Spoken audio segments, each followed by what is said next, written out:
Fisiopatología de los trastornos de la vesícula y vías biliares. La bilis.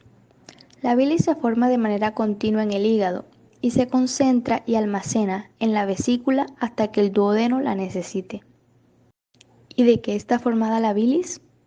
Esta contiene principalmente sales biliares, fosfolípidos, lecitina, colesterol y bilirrubina.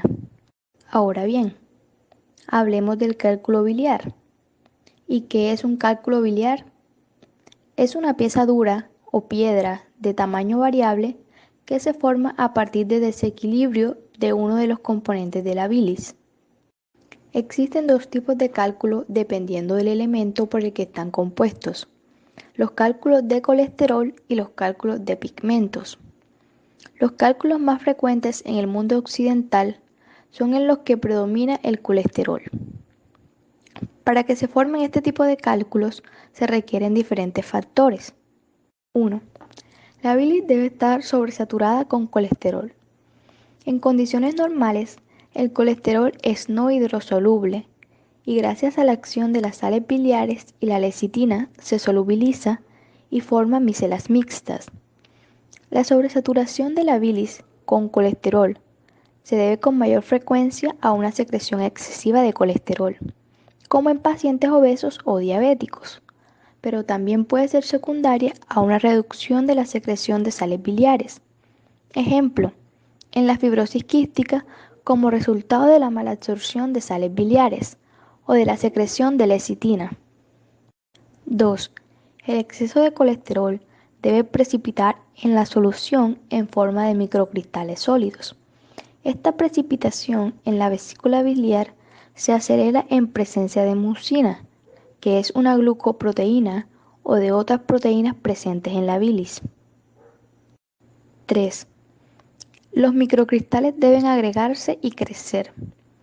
Este proceso se facilita gracias al efecto fijador de la mucina, que forma una estructura básica, y a la retención de los microcristales en la vesícula biliar, que compromete la contractilidad como consecuencia del exceso de colesterol en la bilis. Por otro lado, tenemos los cálculos de pigmentos.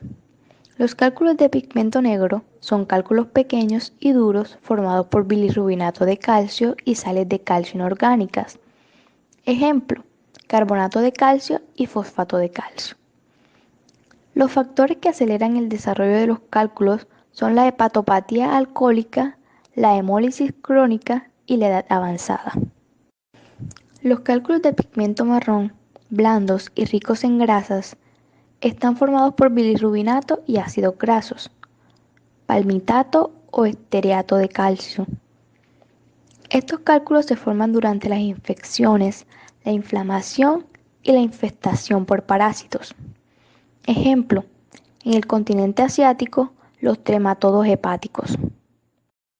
Entendiendo todo esto, empezaremos a hablar acerca de las patologías.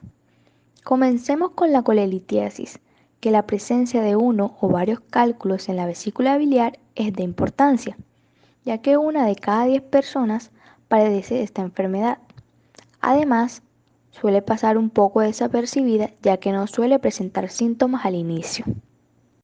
Si esos llegan a aparecer, se manifiestan generalmente de acuerdo a lo que conocemos como cólico biliar. Un patrón clave de diagnóstico es este tipo de dolor después de haber ingerido alimentos con alto contenido en grasas.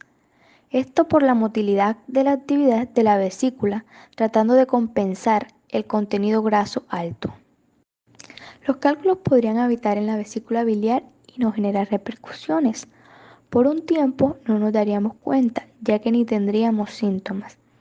Sin embargo, esto puede tornarse peligroso, ya que afecta de tal manera hasta el punto en el que se produce inflamación de la vesícula, es decir, colecistitis, o que viajen por las vías biliares, pudiendo dar como resultado colangitis, una infección, es decir, infección de la vía biliar, coledocolitiasis, que hace referencia a cálculos en el conducto colédoco, o hasta puede producir pancreatitis litiásica.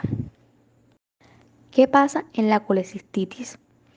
La grasa que ingresa en el duodeno hace que la mucosa intestinal secrete la hormona colecistocinina, que hace que la vesícula se contraiga y se vacíe. Si un cálculo se aloja en el conducto cístico, la vesícula se contrae pero no puede vaciarse. Esto hace que aparezca una inflamación, ya sea aguda o crónica. A esto se le conoce como colecistitis.